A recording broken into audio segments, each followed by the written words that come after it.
So you bought your first guitar and you've signed up for lessons, but you want to come prepared. Today I'm going to show you what you can expect out of a first guitar lesson. Hi, I'm Joshua Kinston, and I've been helping guitarists reach their musical goals for over 25 years, especially beginning guitarists. So what can you expect on that first lesson? So the first thing that you'll probably go over is just the guitar itself. What are the parts?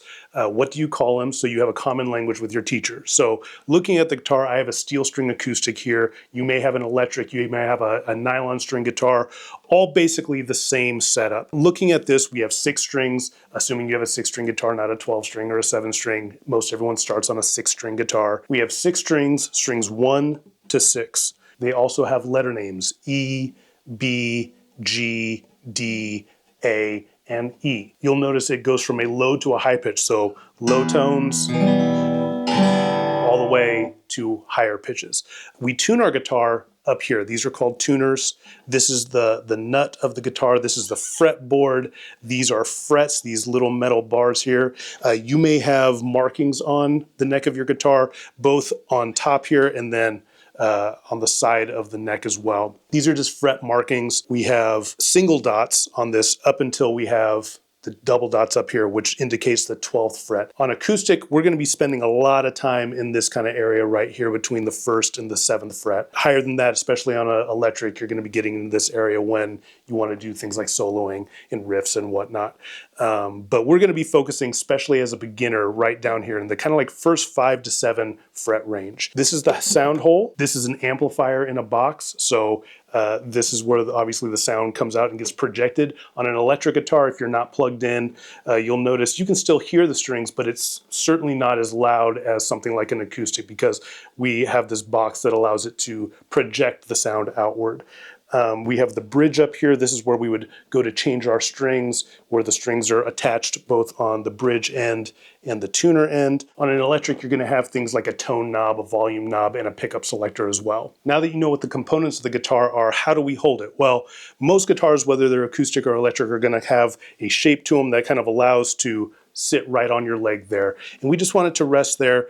We don't want it to be too high up, too high down. You may see some classical guitarists that really have it up like this. That's not, how I learned. It's certainly not incorrect, but it's not what I would be showing most of my students. I would just want it to be resting on our leg. We don't want it too high. We don't want it too low. Just nice and even. Maybe a slight upward motion, but very slight. This is going to allow both of our hands to do what they need to do. Our left hand is the fretting hand, which is where we're going to create our chord shapes, play through our single notes, our scales, and then our right hand does the picking or the strumming, depending on what you're doing for whatever particular exercise or song. Now, most people, when they start out, they're going to start out by using a pick. So I have a couple picks here.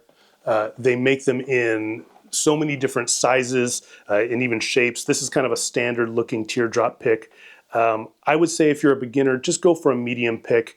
You don't want anything that's absolutely too stiff and can't be flexible at all, but you also don't want something that is super flexible. So I would say anywhere between I think this is a 0.58, this is a nylon pick, this is a 0.73. Anywhere in that 0.5 to 0.8 range is going to be a good medium pick to start with. So after some basic terminology, we've gone over what the things on the guitar are called, how to hold the guitar. It's also going to be a good idea to discuss with your teacher what your interests are, not necessarily what your goals are, because you're just starting, you don't necessarily know what that is yet, but what are your interests? Are you interested in classic rock? Are you interested in punk, metal, newer music, older music? All those things help your teacher know where to kind of lead you. There are definitely things that I show every student, but along the way, if I know what you're interested in, I'm more likely to veer you in that direction along the way, because ultimately you want to enjoy what you're playing. If you're having fun doing what you're doing, you're going to keep doing it.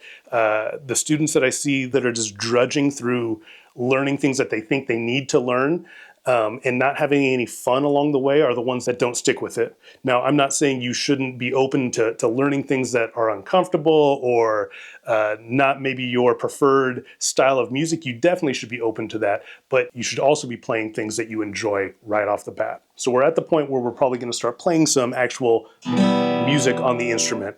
So first off, If you're starting with a pick, which I would say 99% of beginner students start with, how do you hold the pick? Well, just take your thumb and your pointer finger, and all you're going to do is bring that pointer finger, bend it right to where it is touching your thumb like that. And then if you think of the pick, we want that pick to be shooting right out from the thumb, just like that. So it's not pointed upward, it's not pointed downward, it is perpendicular to your thumb. The reason we want this, when we bring our hand to the guitar, you can think of it as your thumb is pointing off towards the direction of like your guitar neck here, but the picking part, the tip of the pick, is pointed towards the strings. Now the reason we want that, we don't want our wrist to be all bent. I see some students when they first go to pick, they have that pick coming out of their thumb like that, so they end up bending their wrist to kind of get this motion. That's not what we want. We bring it over here. Our wrist doesn't need to break. We want it to be loose. We want it to be able to have a little bit of flexibility, but we don't want it interned like that. This allows us to catch each one of those strings on the way down, just like that. So now our fretting hand. So we have fingers 1, 2, 3, and 4. I know it's your pointer, your middle, your ring finger, and your pinky, but with guitar, if you see diagrams, it's 1, 2, 3, and 4. And then if there's a case where we're using our thumb for something, which does happen, you'll see a T. But that's really kind of few and far between. So fingers 1, 2, 3, and 4. And that is for both hands as well, because we might start using that as well eventually with finger picking. But we're really only concerned with our left hand right now, our fretting hand. So how do we place our fingers on the guitar, right? Let's take a very simple chord. The first chord that I show most people is an E minor. Now the reason I show them E minor is it uses two of our stronger fingers and they're placed right next to each other. So there's not any crazy stretch or anything like that. So I would take my second finger and I would place it on the second fret of the 5th string. So again, it's string 1, 2, 3, 4, 5, and 6. Frets 1, 2, 3, 4, 5, 6, 7, and so forth. And it's just a grid. So we're matching the grid up. So if I tell you to take your second finger, that's your middle finger, and you're going to put it on the 5th string, you know it's this 5th string right here, also called the A string, and you're going to put it at the 2nd fret. Okay, well, I just go 1, 2. There's that 2nd fret. Now, when you are applying pressure, you don't want to apply pressure on top of the fret. It's going to kind of buzz out on you. It's muted, doesn't sound good. You want to be right behind the fret. That allows it to ring out clear. So really, we're not pushing the string at the fret. It's right behind. We're trying to get that string to push against the fret and not be in the fret's way at all. Okay, so right there, the 5th string, 2nd fret with my 2nd finger. And then I'm going to take my ring finger, my 3rd finger, and I'm going to place it right underneath it on the 4th string at the 2nd fret. So again, that is my 2nd finger at the 5th string at the 2nd fret, and then my 3rd finger on the 4th string at the 2nd fret. Right there, okay? So that's how we form the chord, but it also includes all the other strings. That's another reason why I like starting with this chord, because you don't need to omit anything. You include every string. So I'm going to include from the 6th string all the way to the 1st string. And I just gave it a nice strum all the way down. When you're first learning these chords, you want to hear what it sounds like all together, but then you also want to take each individual string and run through it. We do that to pinpoint any problems we may be having. So if we look at this and we hear, okay, so I'm kind of muting out. Oh, I'm not applying enough pressure on the 5th string. I'm muting out the 3rd string. I need to get that 3rd finger out of the way. That's better. So in order to make sure we are getting the clearest possible chord that we are trying to create, you want your fingers to be using the tips of their fingers, not the pad. Now we do use the pad for other types of chords eventually, but right now we want a nice arc in our fingers. We want those fingers to be coming straight off the fretboard as much as they can. So if you find that your fingers are kind of laying down, they are more likely to be catching other strings, in turn muting them out, which is what we do not want. So we want them to be coming, shooting off straight from that fretboard as best as they can. 1 finger per string right now. We aren't holding multiple strings with 1 finger, and that allows us to get every note ringing out true. That's what we want. So now that you know how to play a chord, what do we do with it? Songs usually have more than one chord, so we're going to want to learn another chord. The second chord that I show most students is what's called an A sus2. Large name, you don't need to know what it means right now. The reason I show this chord as the second chord to most people is it looks exactly like E minor, the chord we just learned, right? The only thing is we move it down one string apiece. So now instead of holding the 5th and the 4th strings, we are holding the 4th and the 3rd strings. And the only other difference is when we strum this, we're going to start from the 5th string all the way down. We are going to omit the 6th string. Now, if you happen to catch it, it doesn't really sound bad. It actually sounds good. It adds some depth to the chord, but that's not what we're looking for. We are looking to go from what's called the root note down. In this particular case, A sus2's root note is A, which happens to be on the 5th string, so we are including the 5th string down. E minor's root note is on the 6th string, E. So we include that 6th string in there as well. So we have our two chords, E minor and A sus2. So now we need to put a little bit of a rhythm to it. So how does strumming work? Well, how does it work? There's lots of different ways to strum, lots of different ways that we can count music, but the vast majority of music that you'd be playing in the beginning, you're counting to 4. 1, 2, 3, 4, and we repeat 1, 2, 3, 4. Now, the tempo of that could change. It could be 1, 2, 3, 4, 1, 2, 3, 4, or it could be 1, 2, 3, 4. But the point is we're counting to 4, and anywhere within that 4 count, we can express different strums.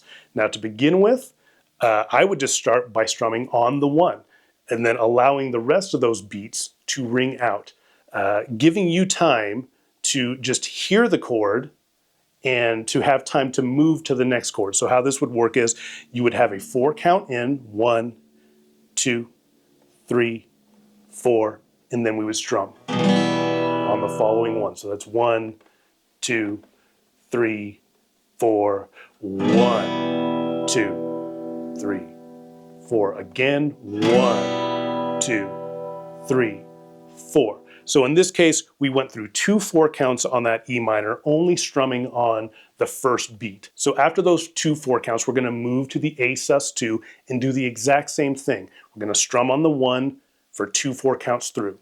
So that again, if we start again, is 1, 2, 3, 4, strum. That's the E minor. 2, 3, 4. Again, 1, 2, 3, 4. Switch. 1, 2, 3, 4. Again. 1, 2, 3, 4. Then back. 1, 2, 3, 4. Again. 1, 2, 3, 4. Switch. 1, 2, 3, 4. Again. 1, 2, 3, 4. Now, pretty straightforward, but not as easy as it looks the first time you do it. There's this tendency to want to hesitate, especially on that movement from chord to chord. This gets minimized by really just knowing what the chords are, how to play them, and feeling confident with them. And that's just going to come with time. Now, we could express those strums differently. We express the first strum on that first beat and then just let it ring out over the rest of the 4 count, but you don't have to do that. You can do, let's say, the first 3 beats and then give ourselves a rest on the 4th. So it could be 1, 2, 3, 4, and 1, 2, 3, skip.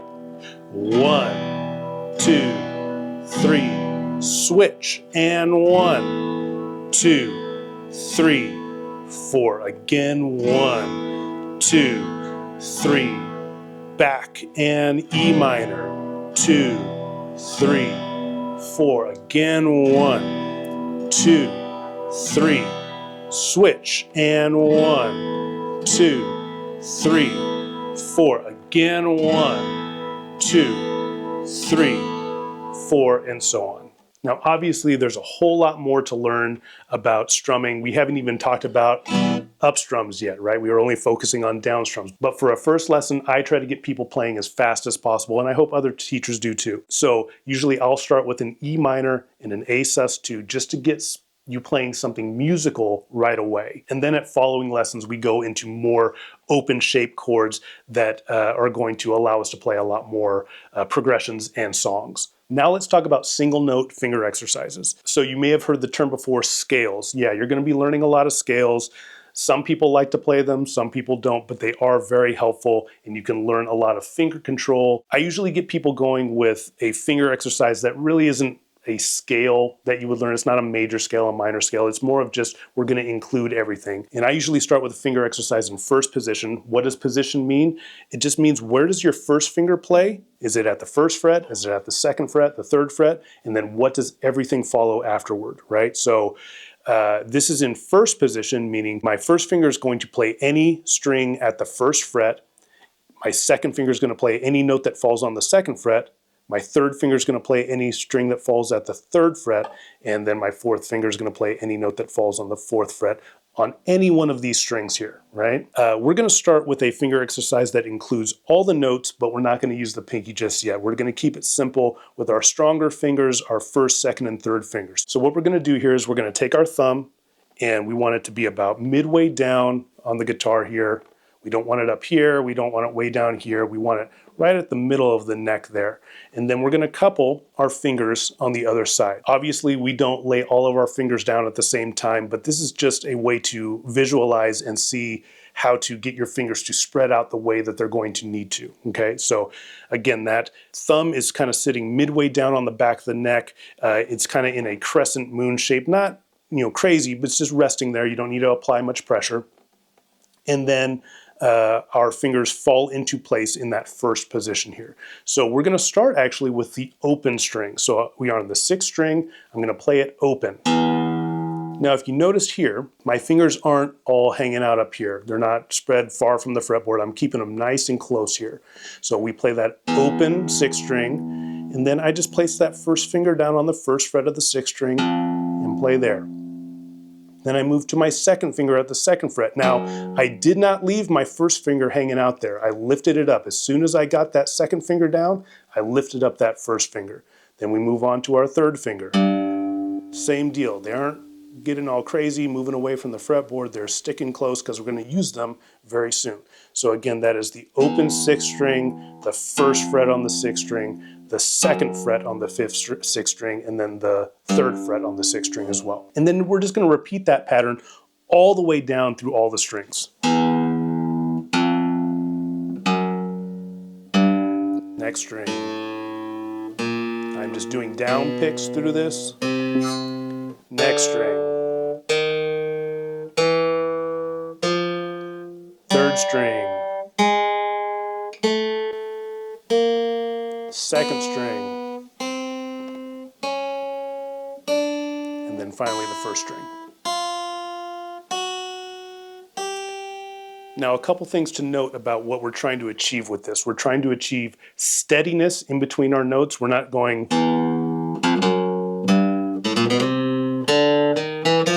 We're trying to keep it controlled. We want it nice and steady. We want the notes to be clear. We want one note to butt up against the next note. So notice it's not what we would call staccato, quick, short notes. We want it more legato, which is those notes kind of blending into each other. One stops, the next begins. Open, first, right into it. Nice and clear, each one.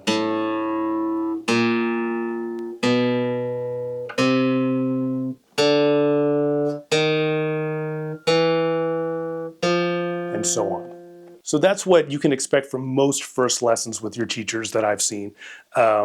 You want to get to know each other a little bit. You want to show them what your interests are. Maybe you'll get to see what their interests are and where they came from a little bit. You're going to learn a basic couple chords, maybe how to strum a couple things, maybe a basic exercise, and then they're going to send you on your way till the next lesson. And in between that time, until your next lesson, you're going to want to practice those things every day. What you don't want to do is get all excited because you just had your first guitar lesson, and on that next day you go and practice for an hour, which is great. Not telling you not to practice for an hour, but then the following 5 days after that, you don't even pick the instrument up, or you pick it up for, a couple minutes.